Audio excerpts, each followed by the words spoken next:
Lando Norris could only manage a 17th-placed finish as McLaren struggled at the Saudi Arabian Grand Prix. A future move to Mercedes for Lando Norris might just have been pushed closer to reality in the early weeks of the new Formula One season, with McLaren having experienced a dramatic fall from grace over the winter break.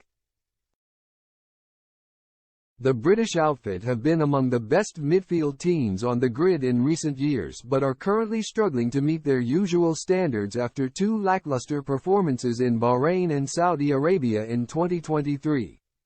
Norris finished dead last in Bahrain due to a pneumatic pressure leak that forced him to make 6 pit stops in total, while Oscar Piastri was forced to retire from the race thanks to a mechanical failure. Both drivers at least managed to finish in Saudi Arabia on Sunday but did not trouble the points-paying positions, with Norris only crossing the line in 17th, 2 places behind Piastri.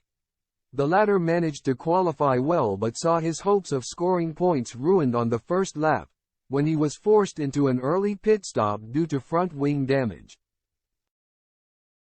Norris went on to make a stop of his own shortly afterwards, leaving the McLaren duo propping up the rest of the grid at the very back of the field. Piastri then proved to be quicker than his more experienced teammate despite being left on a pair of hard tires, rather than being put onto fresh rubbers like Norris. The pair battled for position during the closing stages of the race before McLaren officials eventually ordered Norris to avoid fighting Piastri, who then moved ahead on his way to a 15th-placed finish.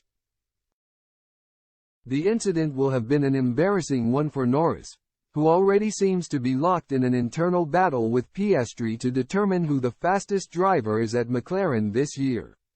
He has been linked with a potential move to Mercedes if Lewis Hamilton decides to retire in the not-too-distant future, and any further instances where Norris is asked to step back for his teammate could risk pushing him away from McLaren when coupled with the disappointment of their decline in recent months. Meanwhile, the fact that Piastri was given preferential treatment over Norris in only his second F1 race suggests that McLaren will be prepared to make him their main priority if he manages to prove himself as the quickest driver on merit over the coming weeks and months. It remains to be seen whether Norris will find himself gravitating away from the idea of staying at McLaren on a long-term basis, although he will remain tied down to the Woking-based outfit until at least the end of 2025 as a result of the new contract he signed last year. He insisted after Sunday's race in Saudi Arabia that he was still better and quicker than Piastri, with the 23-year-old using the excuse that he only let him past because they were so far adrift of being in contention to score points. "I could have quite easily probably kept the position at the end and got past the Williams of Logan Sargent. But yeah, I just let him go in the end," said Norris. "It would be different if I was fighting for points, but 16th and 17th, it doesn't really matter."